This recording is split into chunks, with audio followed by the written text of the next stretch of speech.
paciente que era para diagnóstico con el que era para evaluación. Hubo un incidente hace muchos años. Es más, ni siquiera yo era estudiante. Un colega que era profesor de práctica para San Marcos cometió un error. Estaban con pacientes. Y dice, sí, el paciente tal, sí, aquí estoy. Se levanta una joven. Y el colega, sin preguntarle algo más, ¡plac! No, le puso el tecnecio que tenía que ponerle para su diagnóstico con una cámara gamma. Luego le dice, después de un rato le dice, yo no soy la paciente. Lamentablemente el colega fue, bueno, acá era contratado, así que en esa época ya tenía un semestre y ya, como no tenía sede porque lo despidieron del INE. Y todavía tuvo que seguir un proceso. ¿Por qué? Por la demanda que hizo la persona a la que le puso la dosis de tecnecio por error. Que si bien no iba a conllevar mayor peligro porque era una dosis con fines de diagnóstico, lamentablemente sí hay un proceso. ¿Okay?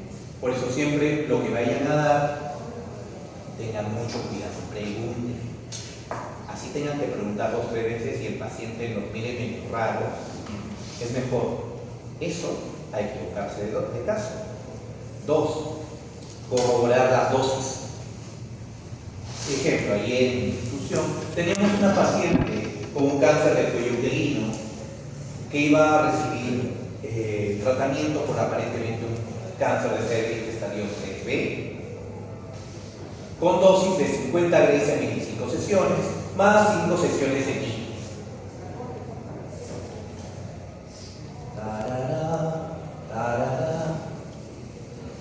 Vamos muchachos, despierta. Iba a recibir ese fraccionamiento. ¿Qué pasó? Revisamos, nos llega su ficha porque era paciente nueva y el fraccionamiento estaba totalmente cambiado, la dosis también. No iba a recibir 2 Grace por sesión, iba a recibir un fraccionamiento de 3 Grace por sesión en 13 sesiones. Dijimos, ¿qué pasó acá? Nos pusimos a revisar las notas de aprobación del caso. ¿Y qué había pasado? Cuando revisaron inicialmente a la paciente en radioterapia, ella ya venía con estudios previos. Tenía infiltración hacia parametrios, tenía hasta tercio medio infiltrada la vagina, tenía ganglios comprometidos hasta nivel inguinal. Pero cuando ya le hicimos la tomografía de simulación, se descubrió que la paciente tenía infiltrado hasta el cuello. Así es que su esquema se cambió totalmente por las últimas imágenes que tenía, que eran de los otros de radiología. Pero hubo un problemita, nadie le informó a la paciente.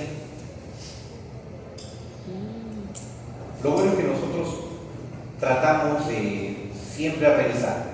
Paciente nuevo hay que revisar todos los días, asegurarnos que las imágenes que sean las correctas del paciente, que la planificación esté tal cual debió haber sido aprobado, si hay una validación, ver por qué se hizo. Se informó a su médico, al médico que estaba de guardia ayer y se le suspendió el tratamiento. ¿Por qué? Porque esta paciente ya no iba a recibir la quimio de manera inicial. Se iba a buscar reducir el tamaño del tumor, la radio, con una dosis más alta. Si ustedes le dan la quimio con la radio, con ese fraccionamiento, ¿qué hubiese pasado? Hubiese sido más tóxico para la paciente. Hubiese tenido complicaciones a nivel del recto. ¿Por qué? Porque este tiene una dosis de tolerancia. Y es mucho más baja que la de cervix. Alrededor de 45 Grace es lo que suele recibir. Si es que, y el a 1.8 Grace por sesión. Cervix recibe 50 en 25 sesiones, 2 Grace por sesión, en fraccionamiento convencional. Y la quimio, que ayuda a sensibilizar, hubiese hecho que que la paciente hubiese estado con cólicos, posiblemente rectorragia o alguna otra complicación adicional por el tratamiento. Así que se le explicó su analítica oncológica, le reprogramaron todas las quimios para el final y su radio iba a iniciar 2 días después. Va a iniciar este fin de semana. ¿Qué hubiese pasado si no hubiésemos hecho eso? Primero, memorando para los que estuvimos ese día en inicio de ese paciente. Segundo, si hay un proceso por parte de la paciente, suspensión, a un personal nombrado, muy raro que lo vayan a despedir, pero sí lo pueden suceder. Al personal contratado sí le dicen chao. Pero eso es parte de las cosas que les explico que tenemos que asegurar, que la dosis que vayamos a entregar sea la correcta. Es una forma de corroborar la calidad de la dosis. A veces dicen que las enfermeras son parte de nuestros enemigos, pero no. Siempre tienen cosas buenas, como por ejemplo que son muy metódicas al momento de atender a sus pacientes. Tienen el tema de los 5 correctos: paciente correcto, medicamento correcto, dosis correcta, intervalo correcto y otras cosas más. Y son bien parametradas con la norma. ¿Qué dice la norma técnica sobre tal atención? Dice ta. Son como si fueran abogados, pero milagreros. Y otra cosa que también tienen de bueno es que entre ellas se pueden apuñalar, se pueden querer matar. Pero cuando les afectan en algo, que les afectan como grupo, son sumamente unidas. Intenten ahí tener una discusión con una enfermera, salen como 50 encima suyo.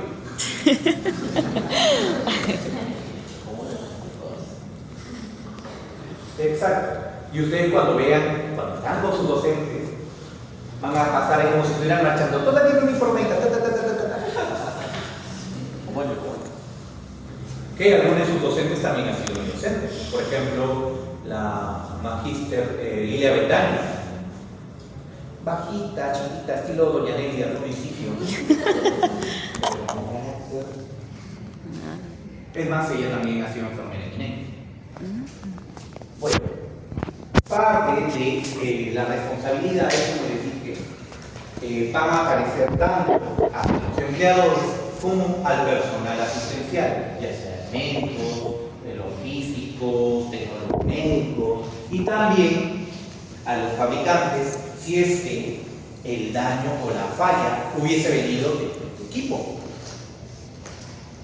Ya para esto también hay que mencionar otro punto más: las responsabilidades específicas para los titulares. Es decir, ¿para quién?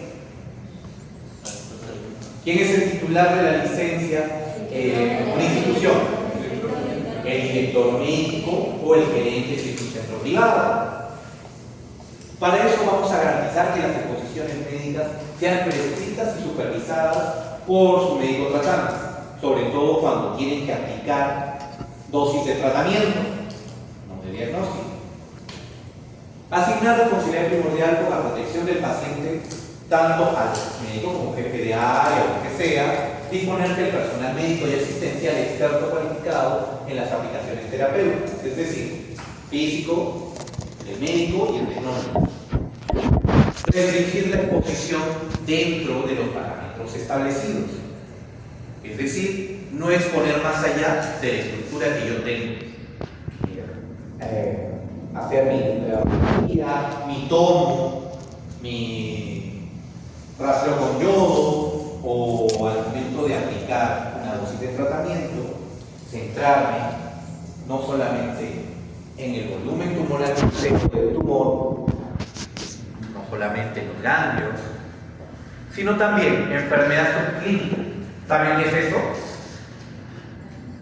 Es la enfermedad que no va a ser visible radiológicamente hablando, pero puede haber presencia dentro de un tejido aparentemente normal. ¿Qué estudio nos ayudaría para poder visualizar mejor ese tipo de enfermedad? Un estudio metabólico. ¿Como cuáles? PET-CT o PET-scan. ¿Por qué razón? Porque va a haber áreas que aparentemente estén normales, pero hay células que van a captar. ¿Por qué? ¿Cuál es el principal radioisótopo que se utiliza para PET-scan?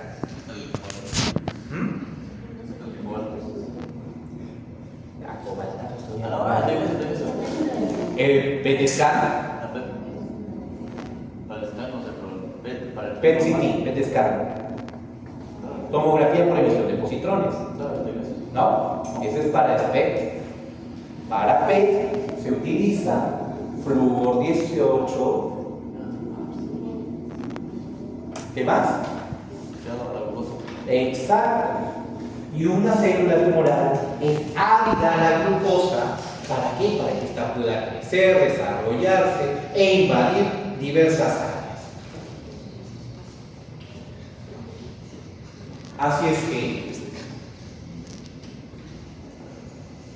un estudio funcional, un estudio va a permitir poder abarcar un poco más, pero adicionalmente a ello, que también tenemos que considerar, no solamente la enfermedad clínica, sino también el movimiento propio del paciente. No es que el paciente va en medio del tratamiento, va a estar ahí queriendo bailar. Tenemos movimientos propios, involuntarios. ¿Como cuál? Respiración. Exacto. ¿Cómo es el movimiento de respiración? Es un movimiento ascendente-descendente, ascendente-descendente por el mismo movimiento del pulmón. Ese es uno. Para un cáncer de pulmón van a tener esa distribución. ¿Por qué? Porque la lesión va a moverse de acuerdo a la expansión o la retracción del tumor. Pero si es un tumor a nivel de páncreas, a nivel de hígado, a nivel pélvico, ya sea cervix o próstata, solamente va a estar ese movimiento. ¿Qué otro movimiento va a estar en esa área? A nivel abdominopélvico. La música, no te escuché bien. Exacto, el movimiento peristáltico. Como te arrochaste, tu amigo te ganó. No solamente el movimiento peristáltico, los mismos órganos también tienen movimiento. Ya sea la vejiga conforme se va expandiendo o va eliminando la orina, si se tiene un paciente que viene con su sonda, tienen el movimiento también. Inclusive su aorta tiene un movimiento y todo ese movimiento va a hacer que no sea un movimiento simétrico como el tórax, sino que se vaya a distribuir, porque va a ir derecha, izquierda, arriba, abajo, adelante, atrás o en diagonal. Cuando hacemos tratamiento y tenemos una lesión muy pequeña en esa área, se utilizan sistemas de inmovilización especializados, compresores, bolsas al vacío, con tal de que de limitar ese movimiento, no eliminarlo, pero sí disminuirlo al mínimo. No vas a pedir a un paciente que deje de respirar por 5 minutos, eso sería inviable. Hay técnicas, como por ejemplo para irradiar tanto pulmón como mama, que utilizan el gating respiratorio. En mama se conoce como breath hold, bloqueo para mama. O sea, de acuerdo al protocolo, como ha sido la planificación, pueden tomarle cuando está en inspiración y hace una pausa, o en expiración. Eso hace que durante esa pausa, que puede durar 30 segundos, se irradia el paciente. Luego, el aire vuelve a respirar el mismo movimiento. Pero para eso el paciente requiere un entrenamiento. Un entrenamiento continuo de cómo debe respirar, cada cuánto, y cuando llegue al tratamiento pueda pasar. Lamentablemente ese tipo de tratamientos también son largos. Un bloque, así como un breath hold, puede demorarles un solo paciente entre 30 a 40 minutos, porque tienen que adquirir imágenes para corroborar la ubicación, si son imágenes 4D, el movimiento del respiratorio del paciente, y el tratamiento en sí con los bloqueos cada cierto tiempo para que pueda respirar. Y bueno, me estaba olvidando de los criterios de capacitación aprobados y me consulta con los órganos profesionales correspondientes, de acuerdo a cada grupo profesional, garantizar la investigación de exposiciones médicas asistenciales, es decir, hacer un seguimiento a cuánto de dosis llevan ustedes en sus dosímetros. Al menos en radioterapia, nuestro dosímetro marca M. ¿Saben qué significa la M, un dosímetro? No. Dosis mínima. ¿Por qué? Porque inclusive en este ambiente estamos recibiendo algo de radiación, ya sea radiación cósmica, trazas de uranio dentro del concreto, exacto, también el radón, y toda esa dosis ambiental se considera EMS o radiación de fondo. ¿Por qué? Porque no hay un cero absoluto. Y eso es lo mínimo que va a marcar un dosímetro. Si supera esa radiación de fondo, ya comienza a marcar una dosis que está recibiendo. Y de los casi 17 años que vengo trabajando en el INE,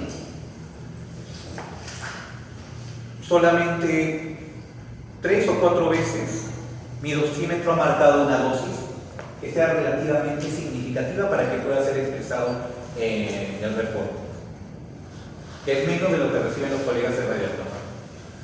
Y el resto, no, siempre marca M. ¿Y por qué razón? Porque la principal medida de protección radiológica en radioterapia son los mismos búnkers. El haz primario tiene una pared de entre 1,80 m a 2 metros de grosor, la cual es hormigón de alta densidad, plomo, láminas de cobre y hasta parafina. ¿Por qué usamos parafina en el blindaje de un centro de radioterapia? ¿Alguien tiene una idea? Porque cuando utilizan altas energías pueden llegar a generar neutrones. ¿Y eso qué pasa? Atraviesa el cobre, atraviesa el plomo, atraviesa el concreto, pero peculiarmente se bloquea con la parafina. Es por esa razón que es un sistema. Las barreras secundarias, sus paredes pueden ser de entre 1,20 m a 1,50 m. Aparte de ello, tenemos un pequeño laberinto que nos permite poder estar lo más alejado posible del área de radiación, y aparte las puertas son blindadas con ladrillos de plomo y bloques de parafina. Cada una de esas puertas pesan por encima de 700 kilos. Para abrir o cerrar utilizan un sistema eléctrico. Aunque una vez tuvimos un problema y las tuvimos que abrir de forma manual. Es como que hacemos una fractura trabecular. ¿En serio? Sí. Lo que pasa es que logramos abrir, teníamos un último paciente, que era alguien metido en la política, y era un recomendado. Siempre cuando tengan un recomendado va a pasar algo. Así que hagan las cosas bien. Se bloqueó la puerta, le explicamos por el intercomunicador que estábamos revisando algo y que apenas termináramos íbamos a ingresar para tratar de mantener tranquila la casa. Estas puertas tienen una serie de medidas de seguridad para poder destrabarlas en caso se termine bloqueando la puerta. En ese entonces, en la clínica en la que estaba trabajando, que salía con el cáncer, el físico que estaba con nosotros ese día activa el mecanismo y la palanca se le quedó en la mano. Tuvimos que desarmar mientras él trataba de jalar el cable que permitía desbloquear con un alicate, empujando la puerta. Logramos abrir más o menos una distancia prudencial como para poder pasar y poder bajar al paciente, que esa era nuestra prioridad en ese momento. Pero cuando comencé a ingresar, se activa el sistema eléctrico y la puerta se estaba cerrando de nuevo. Yo tenía ya la puerta encima, lo único que atiné es golpear con el brazo y poner toda mi fuerza para forzar el mecanismo de cierre y romperlo. No iba a romper la puerta, 700 kilos es imposible, pero el sistema de apertura o cierre neumático, sí. Logramos romper el mecanismo, entramos, bajamos a la paciente. Obviamente, no la disculpas del caso. Se fue, Conforme ya me iba a mi casa, la adrenalina fue bajando y comenzó el dolor en mi boca. Fractura trabecular. No me creía que era mi coordinador, hasta que me hicieron una resonancia en el centro en el que trabajaba el maestro Néstor Tenio Obregón, que en paz descanse, que fue mi profe de resonancia. Y se demostró que tenía una fractura trabecular. 10 días de descanso médico. Qué bacán, estaba pepeado porque dolía un montón. Parte de las responsabilidades primordiales, como le dije, velar por la protección y seguridad total de los pacientes al prescribir, mientras se administra una exposición médica. En este caso, por parte ya sea el médico radiólogo que está a cargo, o el radiooncólogo en caso de radioterapia. Para los físicos, los tecnólogos y el resto del personal es la aplicación de los reglamentos y normas de protección radiológica. En braquiterapia, sobre todo, o en áreas donde hacen intervencionismo, todo el personal va a estar con dosis. ¿Por qué? Porque se requiere monitorizar cuánto de dosis recibe ese personal, no solamente el tecnólogo, porque no es el único que va a estar ahí. ¿Quiénes más están de forma habitual? Enfermeras, personal circulante. Pero a ellos, algo que estén expuestos de forma constante, no les corresponde la licencia de médico. Así que si alguna vez escuchan a un anestesiólogo que diga, uy, me voy de 10 días, no le corresponde. La norma también lo indica. Los procesos correspondientes a estos procedimientos deben ser llevados a cabo por personal de salud debidamente cualificado. Para ello, todos ustedes en su momento van a tener sus respectivas licencias, que son estas. Yo tengo 3, bueno, 4, una la he dejado en el hospital porque tenían que escanear. Radiodiagnóstico simple y especial. Teleterapia, que es radioterapia externa, braquiterapia, y la cuarta, que lo tienen en el hospital ahorita, es la de irradiación, el uso de irradiadores. Mira, irradiadores, pero no irradian con radioterapia, sí irradiamos con radioterapia, pero la licencia para manejo de irradiadores es para irradiar hemoderivados. Y eso se usa en casos de pacientes que tienen su sistema inmune comprometido y necesitan inhibir los mecanismos de rechazo al huésped que puede presentar cualquier persona que recibe la donación de un órgano o de alguna otra sustancia de otro paciente. Así que se irradia con 25 grays en una sola sesión a esos paquetes globulares o plaquetas y se derivan del nuevo banco de sangre para que pueda ser enviado a su paciente. ¿Y qué tipos de pacientes son los que principalmente se solicitan ese tipo de plaquetas o hemoderivados? Pacientes inmunocomprometidos, como pacientes oncológicos, porque solamente hay 2 irradiadores de hemoderivados en el país. El primero, que ya está desde el 2014, en INEM. El segundo, en Révago. Y también para pacientes que aún no han desarrollado completamente su sistema inmune, pacientes pediátricos, como del Hospital de Salud, Instituto Nacional de Salud de Niños y Adultos. Y también algunos otros pacientes con algunas condiciones, ya sea pediátricos, ya sea oncológicos, o también pacientes que pueden estar inmunocomprometidos como pacientes con VIH. Y algunos de ellos no vienen derivados de Cayetano. Pero ese es un servicio que brinda la institución, que lo cubre el CIS, que lo maneja el CIS, pero no debería estar, originalmente no debería estar con nosotros, porque nosotros no manejamos usualmente plaquetas o algún tipo de derivado. Eso es banco de sangre. La institución lo controla a pedido de banco de sangre. Pero ningún otro colega de otra área tiene licencia para uso y manejo de fuentes de radiación. Solo nosotros. Así es que, después de toda una jarana y problemas con los abogados de la institución, se quedó con nosotros en radioterapia. Ya cuando vayan en cuarto año les mostraré el equipo. Y principalmente usa fuentes de esencia. El sistema de gestión efectivo debe garantizar además la promoción de una cultura de seguridad. Es decir, siempre, no es solamente que ya ustedes ya tienen su licencia, ya ustedes ya sabrán. No, cursos de capacitación, hacer campañas, haciéndoles recordar cuáles son los principios básicos. ¿Qué más? Evaluación periódica de las indicaciones de seguridad. Hacer pequeñas evaluaciones para ver cómo se encuentran ustedes, si es que están cumpliendo o simplemente se les olvidó. La memoria frágil puede pasar. ¿Qué más? La aplicación de las lecciones aprendidas. Toda capacitación que tengan, pues van a evaluar. Si hay un incidente, van a tener que llevar también un entrenamiento para poder evitar esas complicaciones.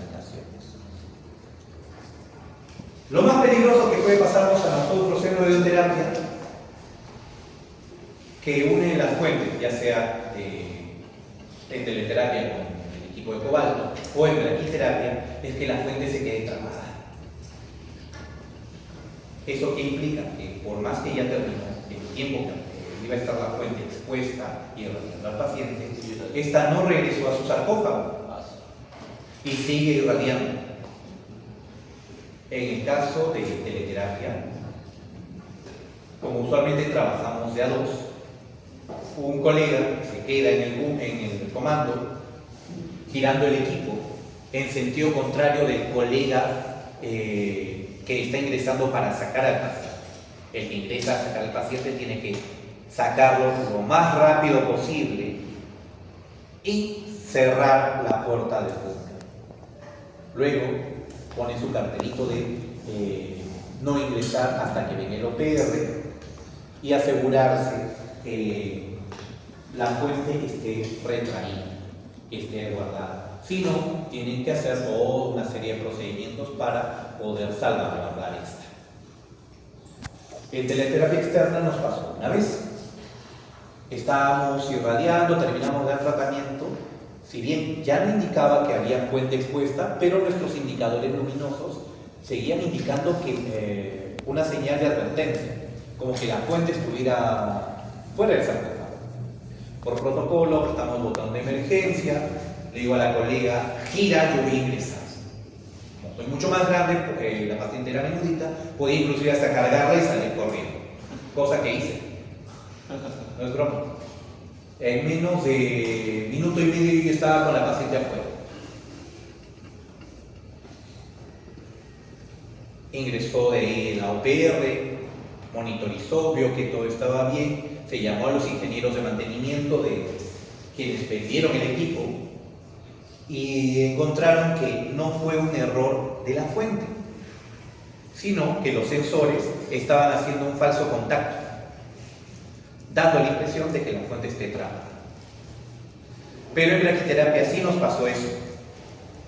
En braquiterapia la fuente es bien chiquita, más o menos la mitad de una semillita de alpiste, que va unido a un cable, el cual hace que avance o retroceda en el sistema de acuerdo a lo que vayan a aplicar y con los múltiples canales que tiene. Se da tratamiento a una paciente y cuando ya se está por sacar, igual, indicador luminoso encendido, pero en este caso el monitor de área también nos advertía de la presencia de dosis. ¿Qué es lo que se hace en ese momento? Ingresar corriendo, el médico que esté a cargo, sacar todo el sistema de golpe, y en braquiterapia principalmente son los refuerzos para cáncer de cuello uterino, así es que es un sistema intracavitario, Imagínense que, damitas, ustedes cuando escuchen esto les va a doler solamente escucharlo. Sacar todo un sistema de Papa Nicolau de golpe. Sacar todo el espéculo así, con todo lo que está dentro, de un solo tirón. Se saca todo eso y se guarda en un pequeño búnker cilíndrico que es, como se llama, de acero con plomo, y se saca a la paciente de inmediato. Luego entra el OPR, igual monitoriza si es que la fuente estaba en el sistema o había ingresado efectivamente al robot después de aplicar el apretado del botón de emergencia. La fuente estaba efectivamente en el sistema. Así es que llamaron a los ingenieros, lograron retraer desde el robot para que se pueda guardar y tuvieron que darle todo el mantenimiento respectivo. Se había trabado uno de los engranajes que retraía el cable. Otro fue cuando, en un caso más antiguo inclusive, cuando usábamos baja tasa de dosis. Ahí las fuentes eran pequeñas cápsulas de 2 a 2.2 centímetros de longitud, de 3 milímetros de diámetro, que contenían radio o cesio. Estas teníamos que monitorizar y todos los días teníamos que contar nuestras fuentes, tener una estadística de ellas. ¿Por qué? Porque podrían causar más que un daño propiamente dicho, un pánico. Pero pasó una vez, fin de semana, en la noche, según cálculo de dosis, a una paciente debían haberle retirado todo el sistema, plan de las 11 y algo de la noche. En esa época no había tecnólogo de radioterapia de guardia, así es que el residente subía con el cochecito para poder primero sacar carga por carga y luego retirar el sistema. ¿Pero qué pasó? Al jalar, parece que una de las fuentes, de los tubitos con fuentes no estaba bien fijo y una de las fuentes salió, se quedó en las sábanas. Cuando se dieron cuenta, al día siguiente, el colega que estaba haciendo la estadística a primera hora antes de comenzar los procedimientos de Brachy, se dio cuenta que faltaba una fuente. Revisaron bajo el OPR, bajaron todo el mundo, falta una fuente. Comenzar a hacer seguimiento. Y esta siempre va a dejar un pequeño rastro, así es que cuando llegaron a central de esterilización, en la lavadora encontraron la fuente.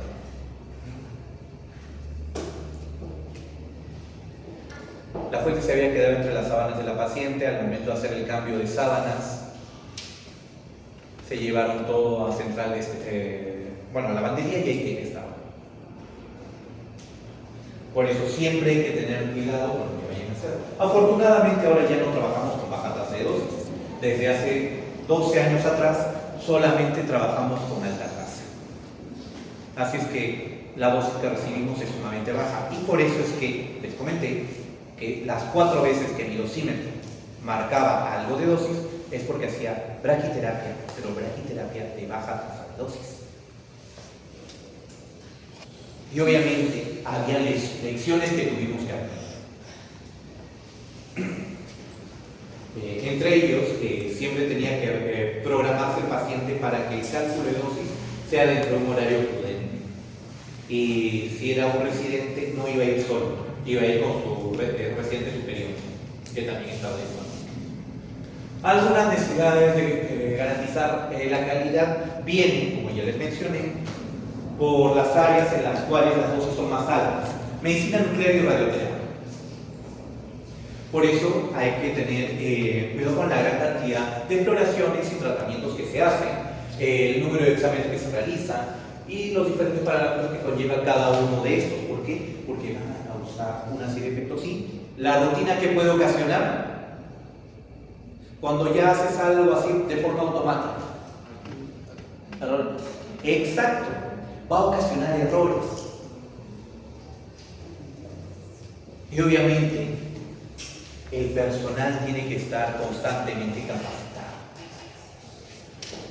Todas las exploraciones radiológicas involucradas, obviamente, buscar que estas sean dadas de la forma más adecuada posible, 100 repeticiones con la dosis adecuada, evitando incidentes. Y el 20% del nivel de radiación que recibe el público general viene justamente de todos los estudios y tratamientos médicos. Y obviamente los costos de servicio. Parte de la garantía de calidad también va a incidir en qué? En la calidad de imagen obtenida y en la dosis recibida tanto por ustedes como personal como nuestros pacientes, con quienes son los que vamos a trabajar. También la optimización de costos y empleos de recursos, en donde se demuestra que va a haber una reducción considerable de estos cuando se aplican estos sistemas de calidad, ¿sí? Reduciendo aproximadamente un 20 hasta más, un porcentaje mayor de los costos iniciales, si no hubiera este tipo de programas.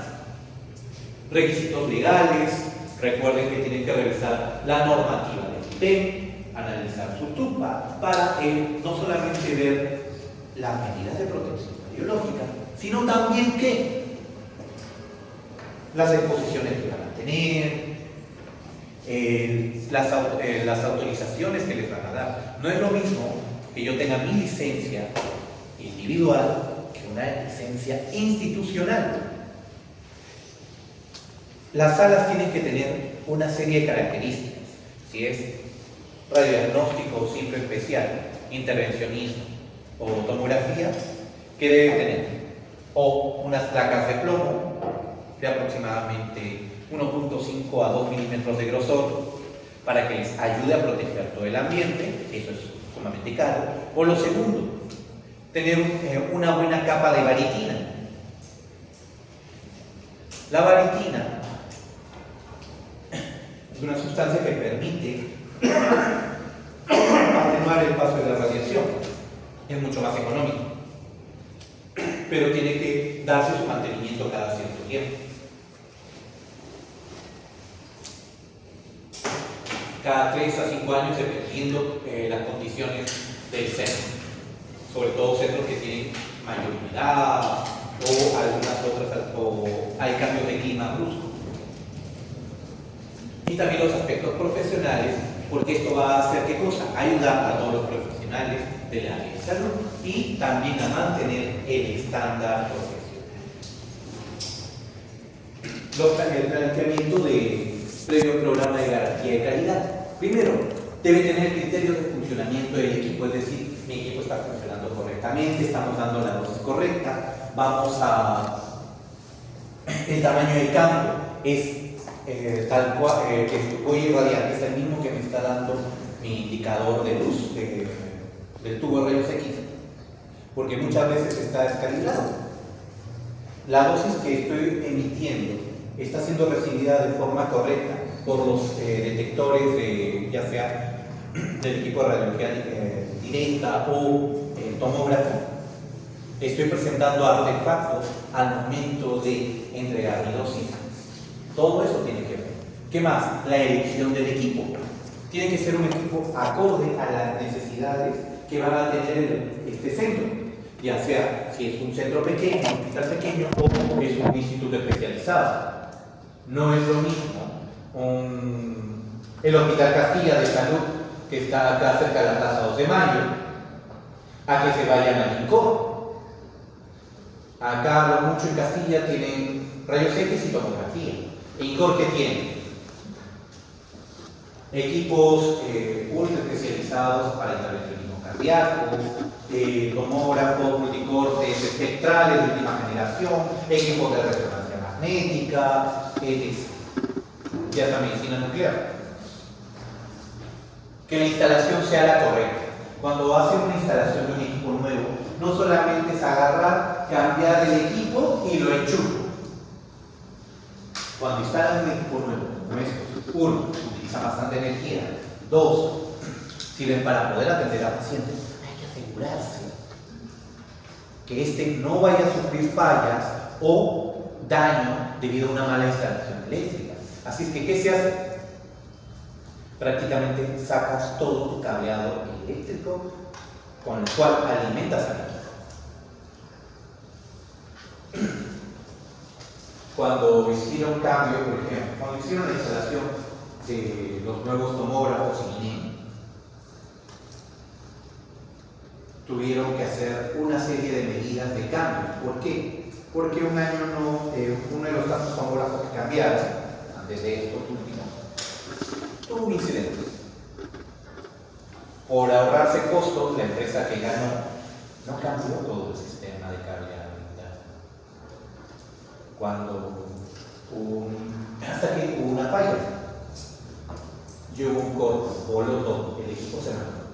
Literalmente era un cáscara, ya no se puede usar. Salía más caro reparar el total de sus tarjetas que cambiar por un equipo. Así que cuando ya instalaron General Electric, se aseguraron de hacer el cambio con todo el cableado interno. Lecciones aprendidas de eso: el resonador nuevo que están instalando en INEM, que es un Siemens, también ha sido cambiado en su totalidad. ¿Qué pasó acá? Ahí se cambia de precio. El mantenimiento y funcionamiento del equipo. Como les dije, todo contrato de compra de equipos viene con un sistema de mantenimiento tanto preventivo como correctivo. ¿Y esto qué significa? Que cada cierto tiempo, así como cuando sus papitos compraron su carro nuevo y pasan su primer control a los 5.000, 10.000, 20.000 kilómetros, los equipos también van a pasar un control, ya sea trimestral, semestral, anual. ¿Para qué? Para asegurarse que el equipo funcione en condiciones óptimas. Eso es un mantenimiento preventivo. El correctivo es cuando ya, digamos, se quemó una tarjeta, pero estaba en garantía. Los ingenieros de dicha empresa revisan, corroboran que es, digamos, una tarjeta, hacen el cambio, revisan, si está todo operativo, ok, listo, ya está servido. Pero cualquier cosa que hagan al momento de hacer una licitación tiene que estar escrito en papel. Si la empresa les ofrece que si no se preocupen, van a tener respuesta a las 24 horas. Pero si en el contrato no estuvo, ustedes cuando llamen van a decir: ah, ya, bueno, pucha, pero mañana no atendemos, mañana es sábado. Recién lo veremos el lunes. Y su tomógrafo se queda sin atender desde el viernes en la noche, sábado, domingo y el mismo lunes. Porque el mismo lunes no es solamente que lleguen, ven y cambian al toque, tienen que desarmar todo el equipo, ver qué componentes es el que se ha dañado, ver si ese componente lo tienen en stock o no. Si es una tarjeta, por lo general sí lo tienen. Si es el tubo, puede demorar una semana. Los tubos de rayos X no se almacenan cuando los fabrican. Se producen y se envían. ¿Por qué razón? ¿Tienen alguna idea? Por el mismo vidrio. El vidrio no es un elemento totalmente sólido.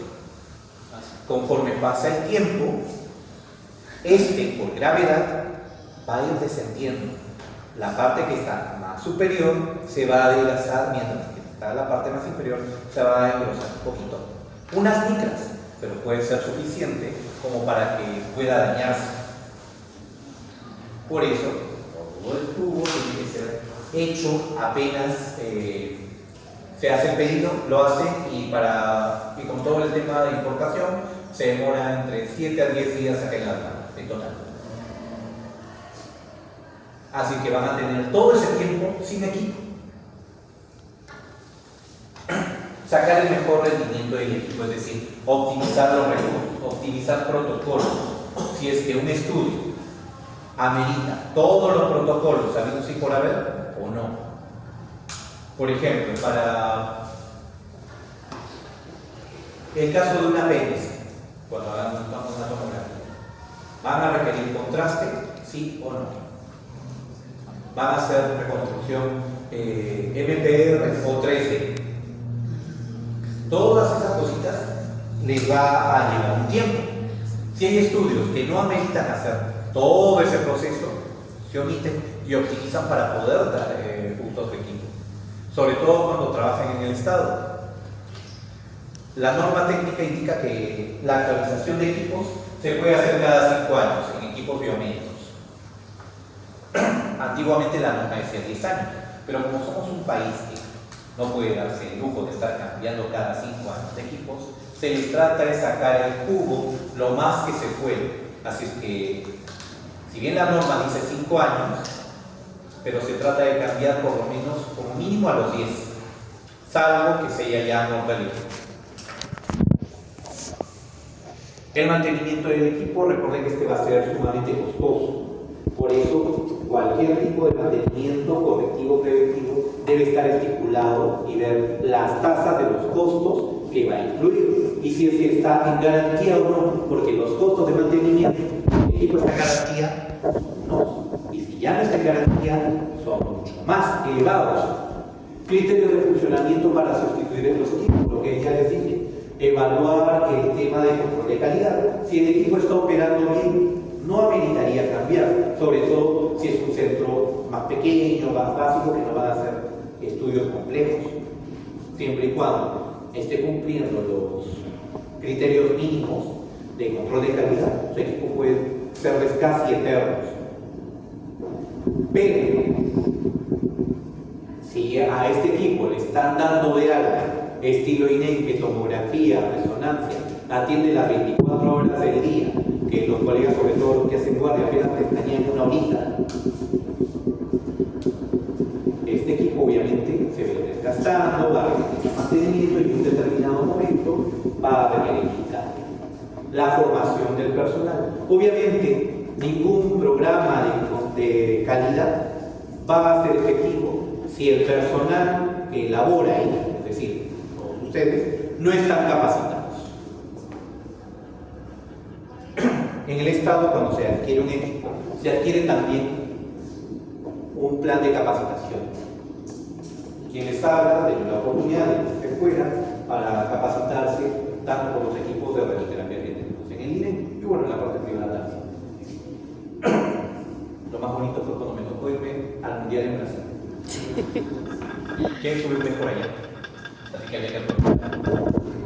Un programa de garantía de calidad debe perseguir optimizar imagen, disminuir dosis y disminuir costes. Y obviamente para esto es necesario tener en cuenta bien claro todos los procesos que hemos estado hablando desde el inicio.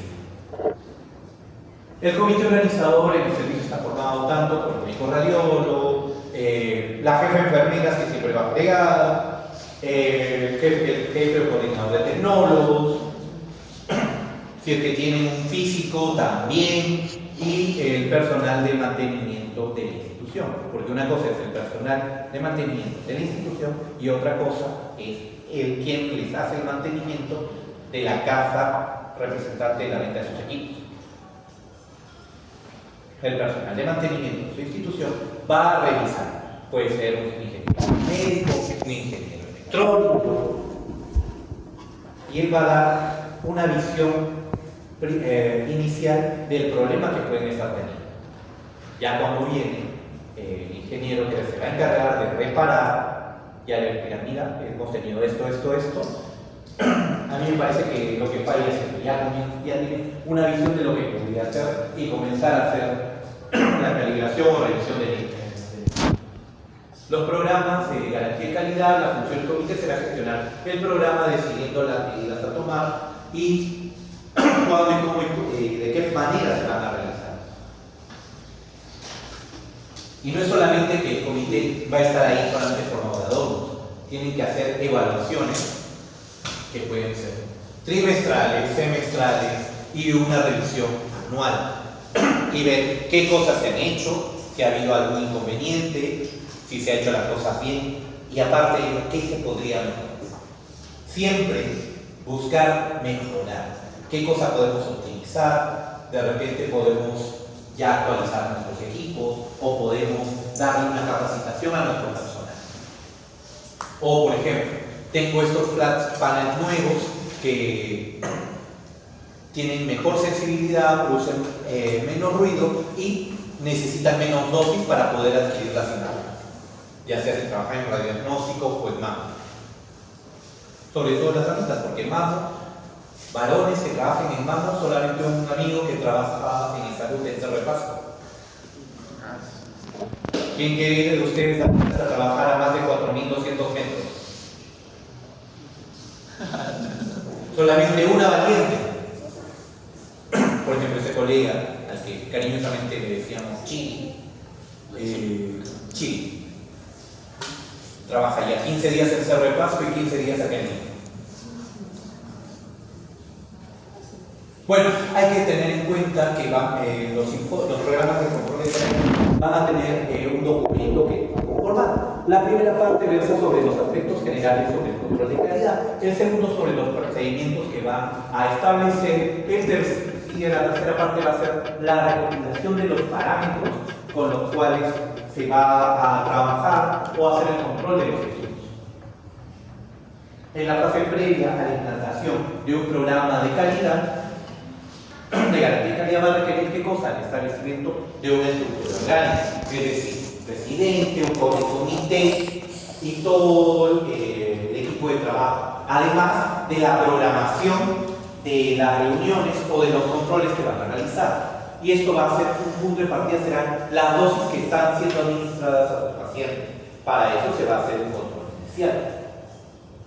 Y con el fin de establecer, se va a contar con algunos de estos aspectos, como el tipo de equipos, la dosis impartida, el control de parámetros y la disminución de los costos que buscan en su institución. Acá, por ejemplo, los ingenieros ahí haciendo su control en un General Speed, en el cual esos son algunos equipos de dosimetría. ¿Para qué? Para hacer el control de calidad del tubo y de los detectores. Con relación a los métodos operativos, hay que ver los protocolos de exploración, el tema de los estudios repetidos, las placas desechadas y sus causas, sobre todo cuando se trabajaba con películas convencionales, la dosimetría del personal, la dosimetría del paciente, el número y el tipo de exploraciones, los costos que puede dar un buen indicador de que las cosas se están haciendo bien. Si están repitiendo estudios, si están usando mayor cantidad de recursos para la misma cantidad o menor cantidad, estoy probablemente cometiendo un error en el proceso. La elaboración de protocolos sobre los parámetros comprobados en los diversos equipos, principalmente nos guiamos por los protocolos de la APM. ¿Alguien sabe qué es la AAPM? La Asociación Americana de Medicamentos, quienes dan criterios y que reportan también, es parte de los comités de trabajo que involucra a la Agencia Internacional de Energía Atómica.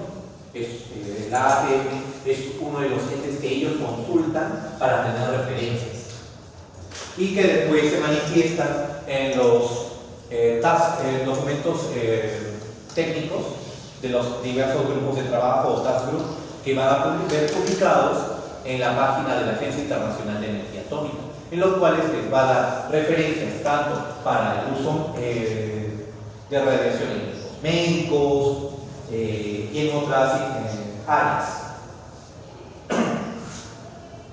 Primero, determinar exactamente el estado en el que se está para poder tener ese como punto cero.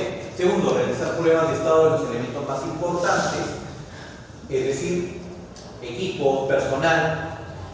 El inicio del programa sirve para qué? Para corregir e identificar las deficiencias del funcionamiento y, una vez tomadas las medidas correctivas, corroborar el funcionamiento de todo.